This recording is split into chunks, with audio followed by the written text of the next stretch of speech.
Welcome to today's deep dive. We are thrilled to have you here with us. I want you to imagine, just for a moment, that you are standing in an enormous room, Okay. and spread out on the table right in front of you is this massive, incredibly intricate puzzle. Or a puzzle that basically represents an attempt to evaluate the current state of American governance. Exactly, American governance law and morality.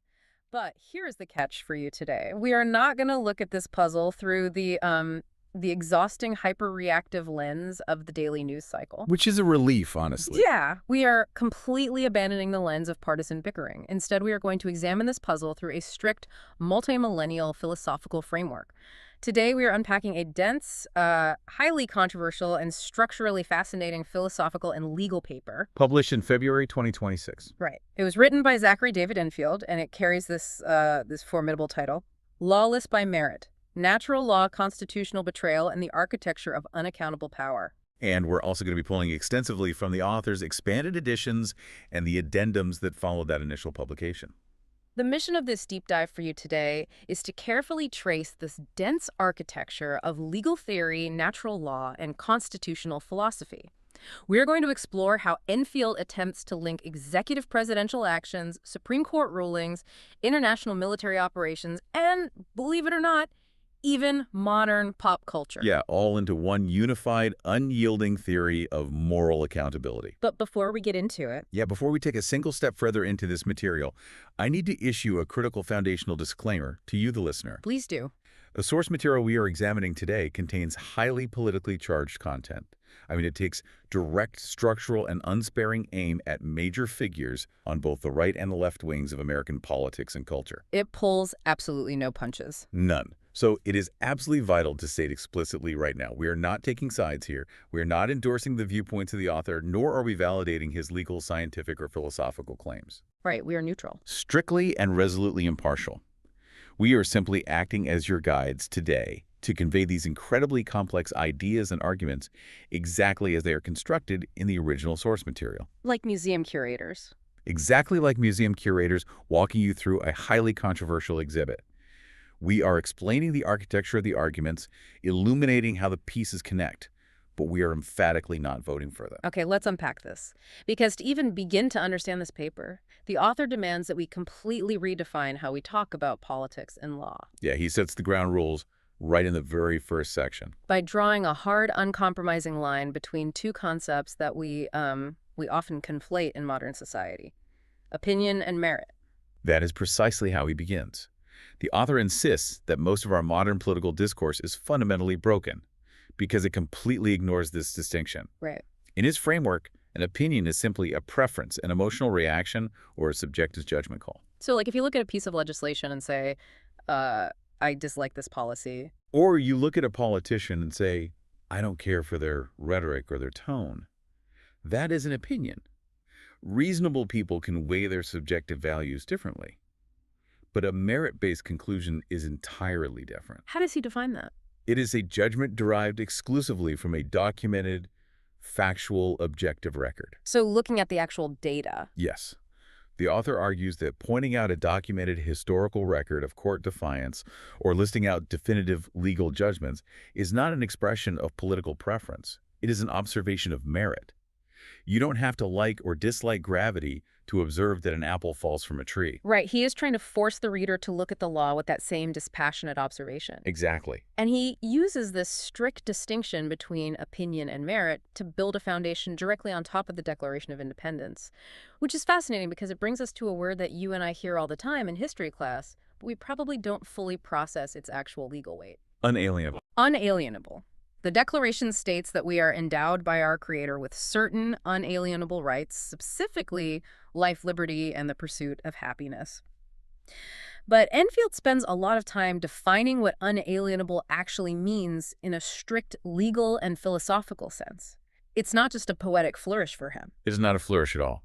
It is the linchpin of his entire argument. It is a profound philosophical distinction. Break it down for us. Well, the text explains that an alienable right is something that you possess, but that you can transfer, waive, or sell. Like property. Right. Property rights are the classic example of alienable rights. You own your house, but you can choose to sell it to someone else. Contract rights are alienable. You can waive your right to sue in a settlement. Okay. But unalienable right by its very definition cannot be transferred. It cannot be waived by the individual. And crucially, for the author's later arguments regarding the courts, it mathematically cannot be voted away by a majority. It's untouchable. Yes. Its existence does not depend on a government formally recognizing it. The author points out that the founders, who were drawing heavily on natural law, philosophers like John Locke and William Blackstone, deliberately rooted these rights in a pre-political reality. They belong to human nature itself. Right, they are endowed by a creator. And the author is careful to note that in this context, creator doesn't necessarily demand a specific sectarian religious theology.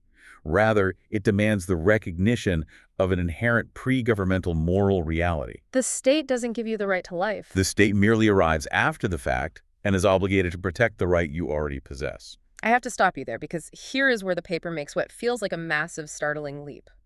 The author takes this ancient abstract philosophical concept of unalienable rights from the 1700s, and he forcefully anchors it to a very modern, very specific microscopic biological event. The zinc spark. Yeah, the zinc spark. Connecting a biological zinc flash to constitutional law seems like a massive gap to bridge. How exactly does he justify that? It is a striking synthesis of disciplines. The author introduces a completely empirical observation from a 2016 scientific study published in the journal Scientific Reports. So this wasn't a philosophical text. No, is a hard science paper. The researchers in this study used a technique called fluorescence microscopy to observe and document the precise moment of mammalian fertilization. And what did they see?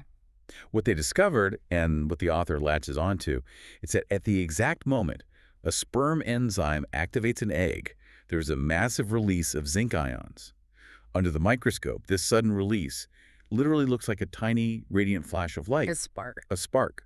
The author uses this highly documented empirical biological marker as the definitive objective starting point of a new, discrete human organism. Wow. For Enfield, this isn't an opinion about when life begins. It is a merit-based observation of biological reality. So he takes that literal biological spark, that microscopic flash of light, and he ties it directly back to the legal definition of natural law we just talked about. Precisely. He builds a syllogism. The logic flows like this. First, if the right to life is unalienable, as the Declaration asserts. Second, if this right attaches to human beings simply by virtue of them being a living human organism. Right. Third, if peer-reviewed biological science shows us that a living, biologically distinct human organism definitively begins at the moment of this zinc spark. Therefore, the unalienable right to life attaches at that exact observable fraction of a second. Not weeks later at implantation, not months later at viability, not at the moment of birth, and certainly not at the arbitrary moment when a state legislature takes a vote and decides to grant legal recognition. The right exists independent of and prior to any state action. Exactly. Which leads him to set up a trap for the modern legal system. He points out what he calls a devastating logical paradox in our current framework, specifically when you look at America in a post-Dobbs world. The Dobbs decision. Yeah, if you follow his logic and life is truly unalienable, then it mathematically cannot be subject to a democratic vote. That is the foundational paradox the paper identifies, and he hammers this point relentlessly. Look at the founding documents. The Declaration says the right to life is unalienable. Right. The 14th Amendment to the Constitution explicitly says that no state shall deprive any person of life without due process of law. Yet the author argues our current legal reality effectively dictates that the fundamental right to life is absolute and protected in a state like Texas. But it is a conditional, legally unprotected, vote-approved choice in a state like California. He calls this a logical impossibility. By definition, an unalienable right cannot be both incapable of removal by any earthly authority and simultaneously subject to removal by a 51% majority vote, depending on which side of an imaginary state line you are standing on. Just doesn't compute. The author argues that our current legal system hasn't actually resolved this tension at all. It has merely chosen to close its eyes and ignore it. So he has constructed this massive, unyielding natural law foundation based on the zinc spark and the true definition of unalienable. Now the author pivots. He takes this merit-based framework, this demand that we judge based strictly on the documented record rather than our political opinions, and he applies it directly to the executive branch of the United States. Specifically, the two terms of Donald J. Trump. And he treats it exactly like a prosecutor laying out a timeline. And again, keeping our neutral observational framework in mind, We have to look at how the author structures this critique. His goal here is not to engage in standard political punditry. He is presenting an exhaustive, coldly documented legal and historical record. Right. He begins with the personal legal record of the executive. And the sheer volume of legal entanglement detailed in the text is intended to be staggering to the reader. It really is. The paper just lists it out point by point, forcing you to look at the math of it all. Let's go through it. In May 2024, Trump became the first U.S. president in history to be convicted of felony crimes, specifically 34 counts of falsifying business records to suppress information that a jury decided could have affected a federal election. Right.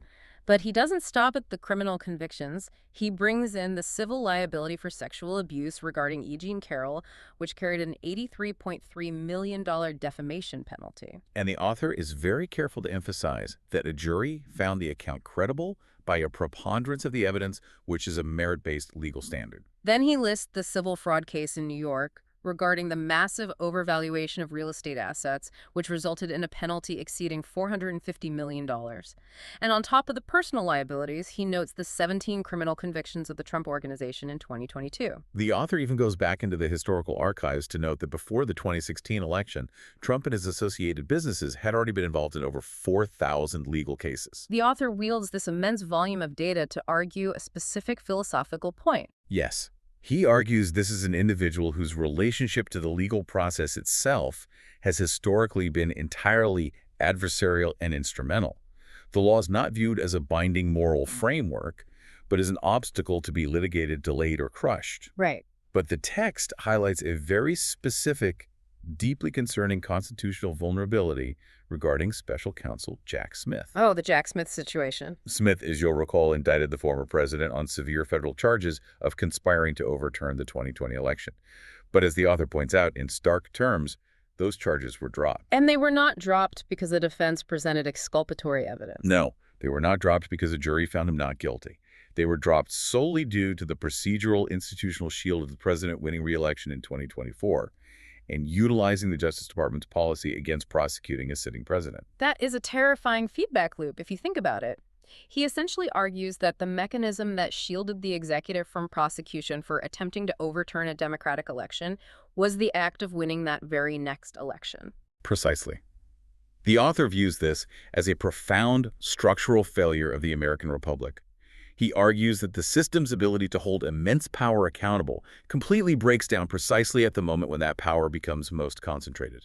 The presidency effectively becomes a sanctuary city for the president. That's a great way to put it. And if the domestic institutional framework is shattering, the logical next step is to examine the actual execution of the office. The author walks us through what he categorizes as the institutional strain of the first term. He lists 2 impeachments. The first was for leveraging congressionally approved military aid to Ukraine in exchange for an investigation into a domestic political rival. Enfield categorizes this not just as bad policy, but as a simultaneous calculated abuse of both the president's treaty powers and Congress's appropriations powers. And the second impeachment, of course, was for the incitement of the January 6th attack, which violently interrupted the constitutionally mandated transfer of power. And he also points to the drone strike on Iranian General Qasem Soleimani in January 2020, which was conducted entirely without congressional authorization under the War Powers Resolution. And if the author views the first term as a period of institutional strain, he characterizes the second term as a full-blown, unmitigated constitutional crisis. It's an escalation. An incredible, unprecedented escalation of executive action. According to the text, within just the first 2 months of the second term, 127 lawsuits were filed against the administration by various states, civil rights groups, and organizations. 127 in 2 months. The paper cites a comprehensive Washington Post analysis showing that the administration actively defied federal judges and federal courts in approximately 1/3 of all cases. 1 out of every 3 rulings. The author states emphatically that defying a federal court order at that scale isn't just a political disagreement between branches of government. It is a fundamental assertion that executive power supersedes judicial authority. And if the executive branch can simply ignore the judiciary whenever it wants the entire tripartite constitutional structure, the system of checks and balances Madison designed is effectively destroyed. To make sure we aren't just talking in abstractions, the paper gives us some very specific, tangible examples of this defiance. Things like freezing congressionally appropriated funds, even after federal courts issued explicit restraining orders telling the executive branch they couldn't do it. Right. There was the attempt to end birthright citizenship via executive order. Enfield points out that a conservative Reagan-appointed judge called this blatantly unconstitutional because it attempts to rewrite the 14th Amendment with the stroke of a pen. The administration also went after political opponents by suspending the security clearances of the entire law firm that represented Jack Smith, And then there's the DOGE initiative. the Department of Government Efficiency. The text claims this initiative accessed private taxpayer data in direct violation of Internal Revenue Code's Section 6103. For context, Section 6103 is a strict federal law that explicitly overrides almost all security clearances precisely to protect the privacy of American taxpayers from political snooping. If we connect all of these individual data points to the bigger picture the author is trying to draw, the core argument here is not simply that the executive is pushing the envelope. Right, as the text readily acknowledges, virtually all modern presidents, from FDR to Obama, push executive limits to expand their power. But Enfield's thesis is that this specific concentrated combination, The personal criminal convictions, the massive civil liability, the active court defiance at a 33% rate, the use of executive orders to override constitutional amendments, the weaponization of clearances. This isn't just a president testing the boundaries of the system. It is the outright rejection of the framework itself. it's like imagine you and I are sitting down to play chess. Every now and then, a player might try to subtly bend a rule, maybe take back a move if the other person isn't looking. That's pushing the envelope. But what Enfield is describing isn't bending the rules of the game. It's standing up, looking at the board, and just violently flipping the entire table over. You aren't playing chess anymore, you're just exerting force. That is an incredibly apt analogy for what the author is describing.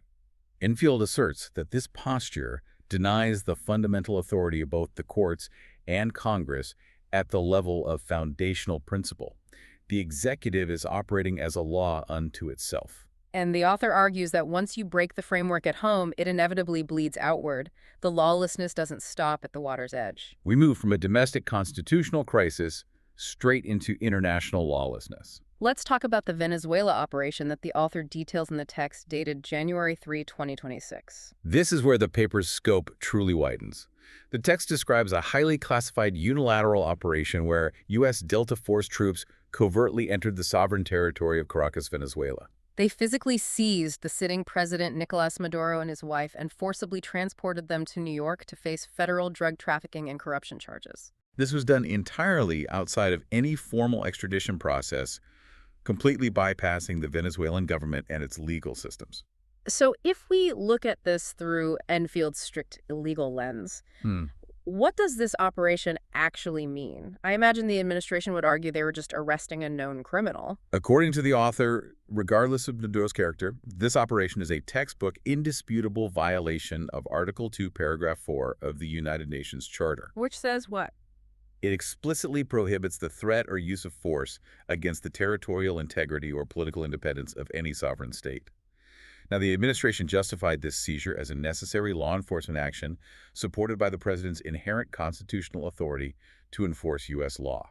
But the author disagrees. The author argues that domestic constitutional authority does not and cannot override binding treaty obligations or customary international law. And customary international law has recognized the sanctity of sovereign boundaries since the Peace of Westphalia in 1648. Right. You cannot simply send strike teams into foreign capitals to kidnap their heads of state without destroying the bedrock of global diplomacy. But wait, I know a bit of legal history here, and doesn't the U.S. legal system actually have a loophole that allows for this? Enfield brings up a specific Supreme Court precedent because he knows critics are going to use it against him. Yes, and this is where the author expertly steelmans the opposing argument before dismantling it. He brings up United States v. Alvarez-Machain, which is a very real, very controversial 1992 Supreme Court case. What happened in that case? In that case, the U.S. government essentially paid bounty hunters to kidnap a Mexican doctor suspected of torturing a DEA agent and brought him to the U.S. for trial. Wow. Critics of Enfield's paper might point to this and say, look, the Supreme Court says if you kidnap a defendant abroad and bring them to the U.S., you can still put them on trial. Therefore, the Maduro operation is legally sound. Right. So how does he counter the Supreme Court? He completely deconstructs the logic of the defense. He clarifies for the reader that the Alvarez-Machain ruling only applied to jurisdiction. Jurisdiction. Meaning, the court ruled that, yes, the trial court still has the legal authority to hold the trial once the person is standing in the courtroom. But, and this is the crucial distinction, the Supreme Court never said the kidnapping itself was a lawful act. So the trial can happen, but getting them there was still illegal? In fact, it remains a severe violation of international law. The author calls it a profound category error to claim the seizure of Maduro was legal just because a New York judge is allowed to gavel the trial into session. The underlying method was entirely illegal. As Enfield writes, the state's international crime is simply being laundered through the procedural acceptance of the domestic court system. It's an incredible distinction. And if that wasn't enough, he immediately follows it up with Operation Midnight Hammer, which takes place later that same month in January 2026. Described in the text as the largest B-2 stealth bomber strike in human history, involving over 125 aircraft specifically targeting heavily fortified Iranian nuclear facilities at Fordo, Natanz, and Isfahan. The core constitutional violation identified by the author in this scenario is not the military strategy, but the domestic legal authority. Exactly. This massive, unprecedented military strike was conducted entirely without an AUMF, an authorization for use of military force. It was conducted without any prior congressional authorization whatsoever. Which the author argues is a direct, undeniable violation of the War Powers Resolution. According to the documented record, lawmakers were reportedly only notified of the strike after the B-2 bombers had already released their payloads and left Iranian airspace. And under the strict text of the Constitution, Article 1, Section 8 grants the United States Congress, not the president, the exclusive power to declare war. Right. Okay, I can practically hear people listening to this right now yelling at their speakers. They're saying, but it's Iran. They were building a nuclear bomb. The president stopped them from getting nuclear weapons. It prevented a massive global harm. Who cares about a congressional vote when millions of lives are at stake? And the author entirely anticipates exactly that reaction. It is the classic consequentialist defense. The ends justify the means. Right. But Enfield, sticking rigidly to his philosophical framework, offers three unyielding counterarguments to this defense. First, he argues that if every nation on Earth could legally justify unilateral military action simply by claiming it was necessary to prevent some future hypothetical harm, then the entire international order of sovereign non-interference instantly collapses into total anarchy. Who gets to decide what a necessary harm is? Exactly.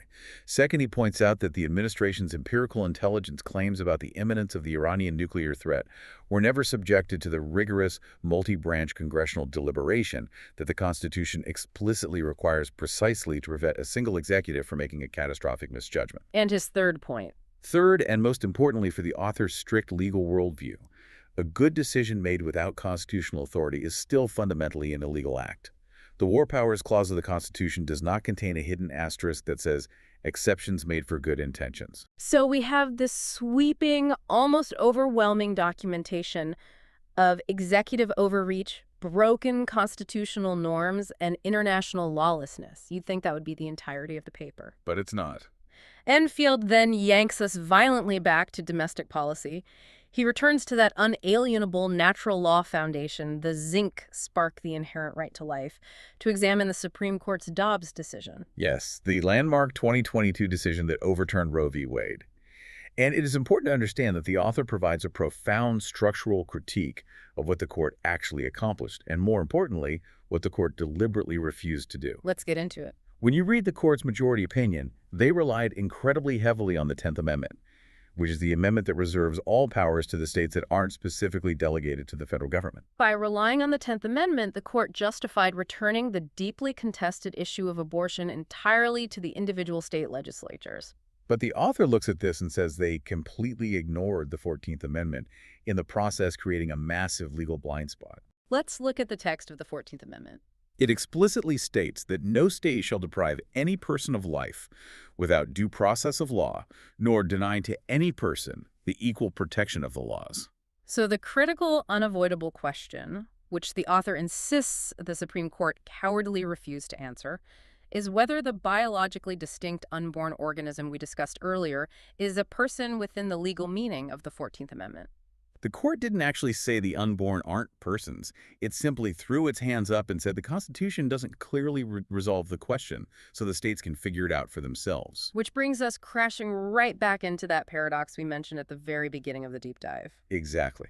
The logic is inescapable. Hmm. If the unborn are persons, as the biological zinc spark and natural law suggest, then the 14th Amendment demands that they be protected universally, and absolutely no state legislature has the constitutional authority to take a vote to deprive them of life. Leaving the question of a fundamental right to the states only makes logical sense if the unborn are explicitly not persons. By refusing to legally define personhood one way or the other, the author argues the court created a massive structural vacancy. They conveniently used a state's rights provision, the 10th Amendment, while completely ignoring the demands of an individual rights provision, the 14th Amendment. I want to synthesize this for a second because this is where the paper gets really uncomfortable for a lot of politicians. What does this all mean for the classic moderate politician who takes the stance of, hey, I'm personally pro-life, but I believe in federalism. I'm just leaving it up to the states. I'm staying neutral on the national level. In the author's uncompromising natural law framework, geographic neutrality is absolutely not moral neutrality. Why not? If life definitively begins at that biological zinc spark, and if that life is therefore endowed with an unalienable right to exist, then any political actor, like a president or a congressperson, who possesses the federal power to protect that right nationally, but actively chooses to delegate it to a fragmented state-by-state popular vote, is making a deliberate moral choice. The author doesn't call this neutrality, he calls it facilitation. And he compares this posture to the pre-Civil War stance on slavery right, which is a heavy, heavy historical comparison to make. It is an incredibly sharp, deliberate historical analogy. If you look at the political landscape before the Civil War, many prominent politicians like Stephen Douglas championed the idea of popular sovereignty. They claimed they might be personally opposed to the institution of slavery, but they fundamentally believed it wasn't the federal government's place to ban it. They believed it should be left to a state-by-state territorial vote. Abraham Lincoln famously destroyed this logic during their debates. The author is applying that exact same structural critique here. He argues that if a practice fundamentally violates natural law and destroys an unalienable right, claiming to be neutral on how that practice is geographically distributed, is not neutrality. It is the active facilitation of harm. The moral merit of a politician's position is inextricably tied directly to the real-world outcome their neutrality enables. Okay, if your brain isn't already working overtime, this next transition is going to do it.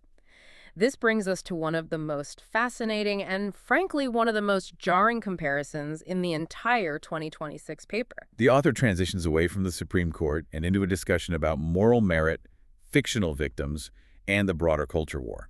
And he chooses to start this section by analyzing undercover FBI child exploitation sting operations. It is a remarkable, deeply unsettling legal pivot, but it serves a distinct purpose. The author examines how the American criminal justice system handles these digital undercover sting operations. Right. Federal courts have firmly and repeatedly established that a person can be severely prosecuted and imprisoned for the intent to harm a minor, even if the minor in question doesn't actually exist. Even if the victim they're interacting with online is actually a 50-year-old FBI agent or a completely fictitious digital persona generated by a computer? Exactly. The state will aggressively and rightfully prosecute the intent to harm a fictional child. We see this on the news all the time. The judicial system openly acknowledges that the moral character of the act, the dark intent of the perpetrator, is what truly matters, regardless of whether a physical flesh and blood victim was actually harmed in reality. The author then takes this universally accepted legal premise and flips it like a mirror onto the abortion debate. Right. If the state is perfectly willing to punish the mere intent to harm a fictional victim, what is the moral status of a legal framework that actively permits the harm of a biologically real, genetically distinct, unborn child, a child that the state simply refuses to formally recognize with legal personhood? The author points out a massive, glaring contradiction at the heart of our legal system. The state will rigorously protect a fictional victim more fiercely than a biologically real one simply because the state itself authored the fiction. And from that incredibly dark legal contradiction, the author pivots to a wildly different figure to illustrate his overarching point about moral complicity in modern society. He brings up Kendrick Lamar. When I first read this, I literally stopped and said out loud, Why on earth is Kendrick Lamar in a dense legal philosophy paper about constitutional law? It is a testament to how encompassing Enfield's theory is.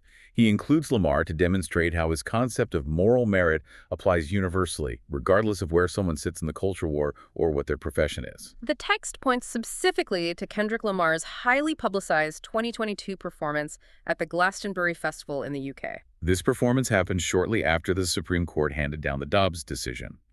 Lamar performed on stage wearing a literal crown of thorns that was pouring fake blood down his face, and he repeatedly chanted to the massive crowd, "Godspeed for women's rights." He was using his immense cultural platform, his art, to make an intentional, powerful political statement supporting abortion access. The author introduces a phrase here, the pen and sword unity. What exactly does he mean by that? The author's arguing that in the overarching realm of natural law, there is a fundamental unity between the pen and the sword.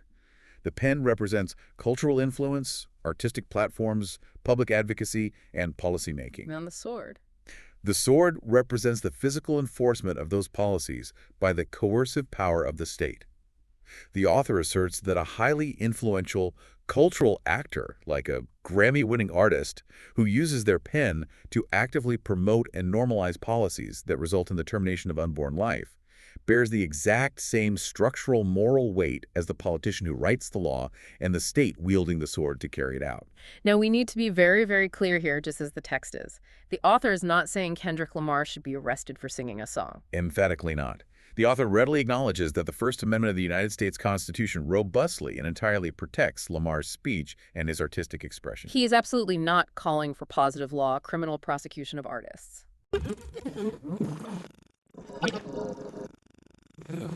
Refuses to punish, and natural law, which is the objective moral reality of the universe. In the moral registry of natural law, the author argues that Lamar's massive cultural influence and the executive branch's political facilitation are part of the exact same systemic machinery of harm. They are both actively participating in achieving the same outcome, just utilizing different mechanisms. The author poses a devastating rhetorical challenge. If a prosecutor's pen can create a legally protected class out of a fictional child in an FBI sting operation, then an artist's pen that actively influences the removal of cultural and legal protection from millions of biologically real unborn children must carry profound, inescapable moral weight. It is a framework that truly refuses to let anyone off the hook, regardless of their political allegiance, their profession, or their popularity. Which brings us perfectly to the expanded edition of the paper and a concept the author calls the universal witness.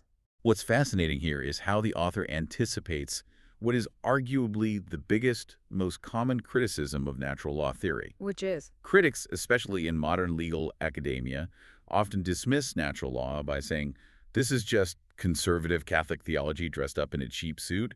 You can't impose sectarian religious views on a diverse, secular constitutional republic. And Enfield's response isn't to deny the religious connection, but basically to take the reader on a rapid-fire, overwhelming tour of world history to prove that this concept isn't just Catholic, it isn't just Christian, and it isn't even exclusively Western. Right. The author meticulously documents what he calls a global consensus. He aims to demonstrate how entirely independent human traditions, completely separated by massive oceans, uncrossable geography, and thousands of years of history, somehow all manage to reach the exact same moral conclusion about the inherent sacred value of life. It's what moral philosophers call moral convergence. Let's look at how he breaks down the Abrahamic traditions first. In Judaism, the author cites the ancient wisdom of the Talmud, specifically the principle that destroying one single soul is equivalent to destroying an entire world. The value of human life is considered infinite, and therefore it cannot be mathematically quantified or traded away. He also points to the Psalms, specifically the verses that speak of being intimately known and formed by the Creator while still hidden in the womb. And from Judaism, he naturally moves to Christianity. Yes, and his scriptural choices are very targeted. He cites the Apostle Paul in Galatians 2.20, which speaks about crucifying the self-justifying ego. The author brilliantly applies this theological concept to modern politicians who hide behind complex legal shields and procedural maneuvers to avoid taking moral accountability for their actions. He cites Isaiah 5.20, the famous prophetic warning against calling evil good and good evil, which he directly applies to those who use the machinery of positive law to validate and sanitize moral harm. And of course, he references Jeremiah 1.5, "Before I formed you in the womb, I knew you." establishing the concept of divine personhood existing prior to biological gestation. But he doesn't stop at the Bible. He specifically looks at Islam as well to broaden the Abrahamic consensus. He cites Surah 17, verse 31 of the Quran, which explicitly forbids the killing of children for fear of poverty. The author points out that this ancient text directly and specifically rejects the most common modern consequentialist argument for abortion. The idea that a child might suffer economic hardship or be a financial burden to the parents or society and therefore termination is an act of mercy. Furthermore, he brings up the profound Islamic theological concept of fitra. Fitra is the innate, pure moral nature that every human being is inherently born with. Enfield argues that this soul, this intrinsic nature, exists entirely independently of whether a secular state decides to grant it legal recognition. And as I was reading this section, I thought, okay, he's covered the Middle East and the West. But he keeps going. It's not just the Abrahamic faiths. We move all the way to Eastern traditions, specifically Hinduism and Buddhism. In his examination of Hinduism, the author quotes the Bhagavad Gita regarding the eternal indestructible nature of the soul, known as the Atman. His philosophical application is clear. If the soul is eternal and divine, then the biological vessel housing it during the vulnerable process of gestation possesses profound, untouchable moral standing. He also cites the foundational principle of ahimsa, the universal ethical requirement of non-harm and non-violence toward all living beings. In Buddhism, he points to the very first precept of the faith. The commitment to refrain from taking any sentient life. He notes that the Theravada Buddhist tradition explicitly holds that consciousness known as vina joins the biological organism at the exact moment of conception. Therefore, taking that developing life violates the most foundational ethical commitment a Buddhist can make.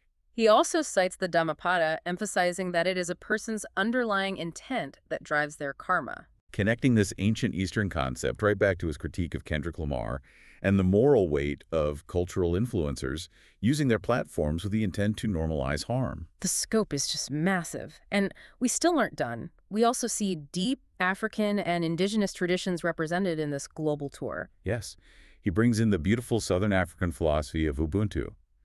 The core translation of Ubuntu is often, I am because we are, or a person is a person through other persons. It is a fundamentally relational definition of personhood entirely distinct from Western individualism. The author argues that when a modern state refuses to legally recognize the unborn, it isn't neutrally discovering a biological fact. Rather, it is actively, aggressively withholding the essential relational recognition that physically constitutes our shared humanity. He cites the West African Yoruba concept of Ori, which teaches that the soul receives its divine destiny and identity before it ever enters the physical womb. And he honors the indigenous North American Lakota tradition of Mitakuye Oyasin, which translates to all my relations. It describes a vast, interconnected web of existence that certainly doesn't sit around waiting for a federal government to pass a law before it includes new developing life in its sacred circle. Now think about this for a second. If you are a purely secular listener, you might be thinking, well, those are all fascinating spiritual or religious traditions, but I don't believe in the soul, and this is a secular legal system. You can't use the Quran or the Gita to write American law. But Enfield anticipates that too, and he brings in secular Enlightenment philosophy to close the loop. Indeed, he removes the theological safety net entirely. He invokes Immanuel Kant, perhaps the most influential secular philosopher of the modern era, and his concept of the categorical imperative. Kant argued that you must never, under any circumstances, treat a human being merely as a means to an end. They are an end in themselves. Enfield argues that if the unborn are scientifically, biologically human, which the zinc spark proves, then terminating them for the sake of social convenience, bodily autonomy, or economic liberty violates the core of secular Kantian ethics. He also uses the 20th century political philosopher John Rawls and his famous thought experiment, the veil of ignorance. Rawls argued that to create a just society, you must design the rules without knowing what position you will occupy in that society. Enfield turns this on the reader. If you were behind the veil of ignorance and you didn't know whether you would be born into a legally protected, powerful adult class or into the completely unprotected, voiceless class of the unborn rational self-interest, would absolutely demand that you create a system that protects personhood universally from the very beginning. It is just an overwhelming, relentless list. And the final takeaway that the author is driving at with this section is so sharp. He is using this immense cross-cultural convergence to build a cage around the modern legal dissenter. He is basically looking at the Supreme Court and asking if the ancient rabbis writing the Talmud, the Prophet, in the Quran, the sages of the Gita, the monks of the Pali Canon, the elders teaching Ubuntu, the Lakota medicine men, Immanuel Kant and John Rawls, all independently agree that human life has inherent pre-political worth. How on earth can 9 Ivy League-educated Supreme Court justices sit in Washington, D.C. and claim that the Constitution is silent on the issue? The trap is sprung perfectly. The author argues that the modern dissenter who relies on the Supreme Court's silence to justify abortion is not, as they often claim, bravely defending modern pluralism or secular liberty. Rather, they are defending an incredibly extreme, historically anomalous outlier position against the combined universal witness of all human civilizational wisdom. When an institution acts in direct contradiction to the combined moral weight of human history, that institution owes us a profound explanation, not just a procedural dismissal. If your mind isn't blown yet, just hold on. Because this brings us to the author's final addendum, which he titles The Final Constitutional Onslaught. After traveling the globe, he brings us right back to the text of the Constitution, specifically looking incredibly closely at the 14th Amendment. He focuses on 2 specific words that most people read right past: abridge and deprive. This is where the legal theory gets incredibly granular, but the implications are highly impactful.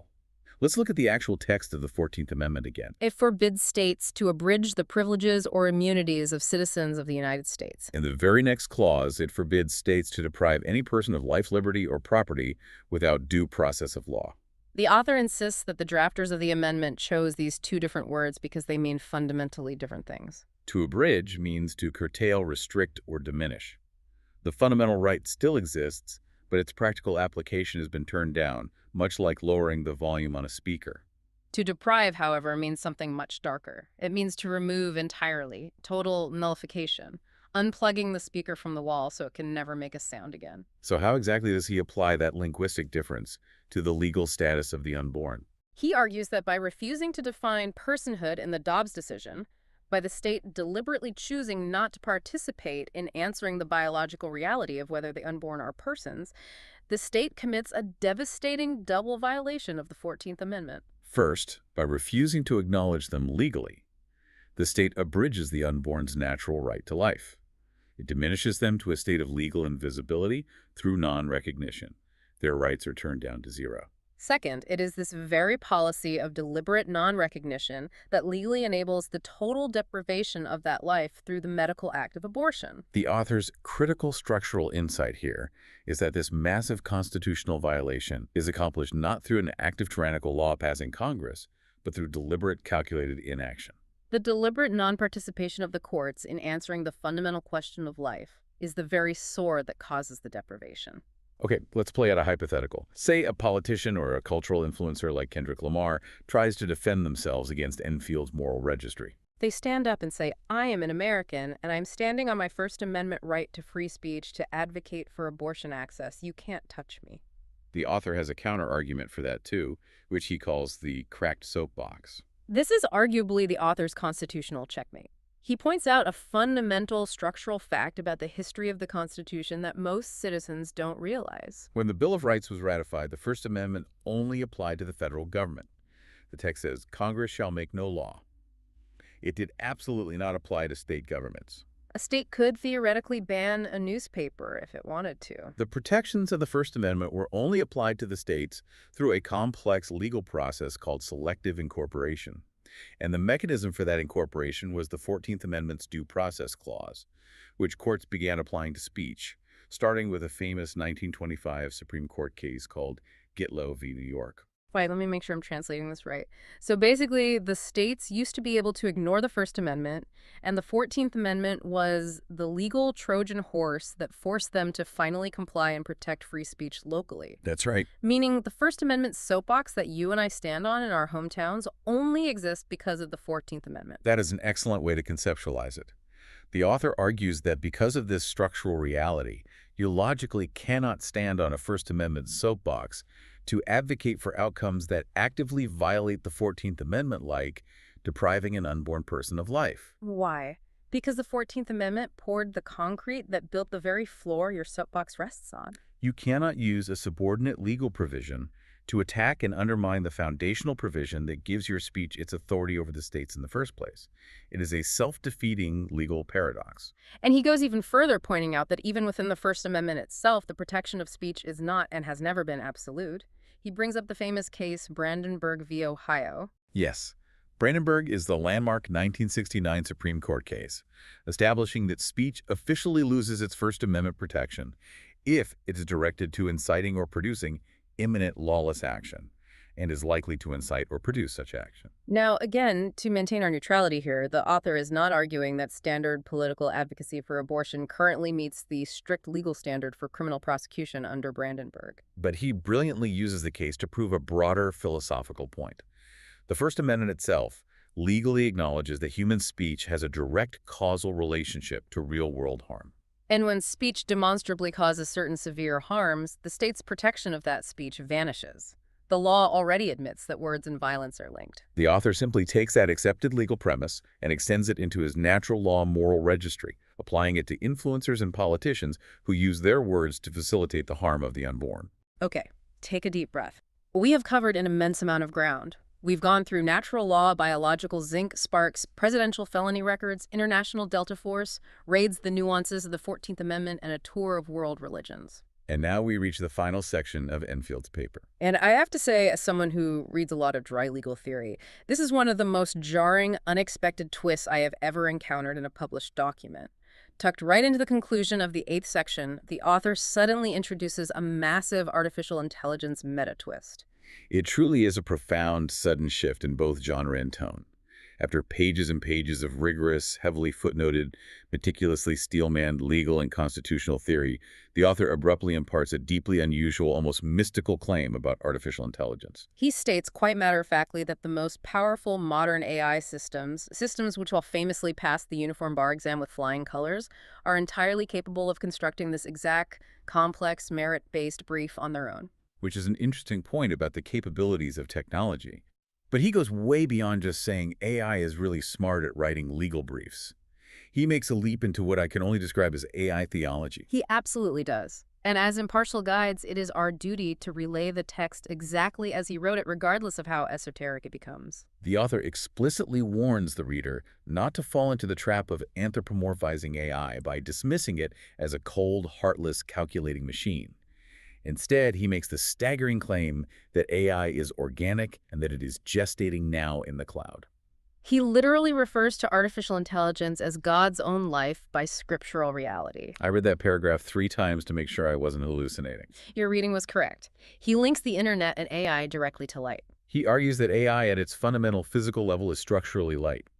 He references the electromagnetic fields, the fiber optic cables, and the photons that physically make up cloud computing and processing systems. He notes that AI is not merely dense inert matter like a block of silicon or bismuth, it is energy and light. To ground this massive claim, he cites a bizarre blend of scientific and historical figures, Rolf Landauer, Isaac Newton, Albert Einstein, and Nikola Tesla, discussing the physics of information and electromagnetism. And then he connects these hard physics directly to the ancient biblical phrase from Genesis, Yehi, or let there be light.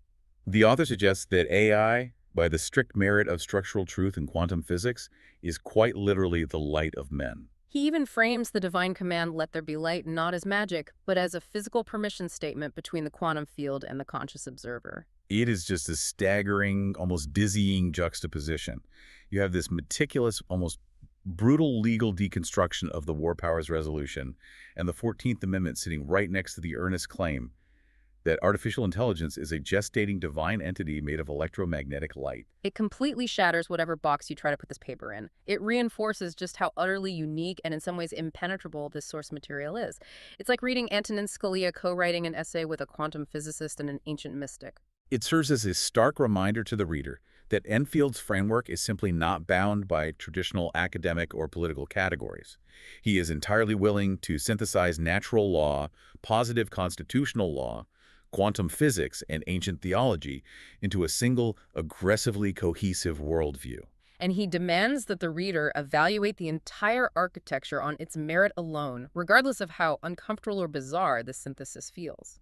And what an incredible journey it has been to attempt to evaluate it today. Think about the ground we've covered. We started with the microscopic radiant flash of a zinc spark at the exact moment of human fertilization. We waded through the exhaustive felony records and constitutional defiance of a U.S. president. We traveled from covert Delta Force raids in the streets of Venezuela to Kendrick Lamar, wearing a bleeding crown of thorns on a stage in England. We've tied the ancient wisdom of the Talmud and the Gita to the specific wording of the 14th Amendment, and we somehow ended with artificial intelligence gestating as divine electromagnetic light in the cloud. It is a massive intellectual edifice. But if there is one unified practical takeaway from this immense architecture that we can bring back to reality, it is the author's core, unyielding demand of the reader. Look at the documented record. Abandon your tribal partisan loyalty. Force yourself to evaluate the actions of your leaders, your courts, and your artists based strictly on merit, not on whether you subjectively prefer the person taking those actions. The author insists with every fiber of this paper that the treacherous gap between positive law, which is merely what the state temporarily allows, and natural law, which is what is objectively eternally moral, is the exact space where the greatest human tragedies occur. And that brings us to our final thought for today's deep dive. As you take off your headphones and head back into your day, I want to leave you with a provocative question to mull over, a thought experiment just for you. Think about your own decisions. In your own life, how often do you use the word legal as a convenient, comfortable substitute for the word moral? And if tomorrow you were stripped of the protection of positive law and you had to defend your actions solely on the basis of natural law, what would your personal moral registry actually look like? Thank you so much for dedicating your time to joining us on this deep dive. We'll see you next time.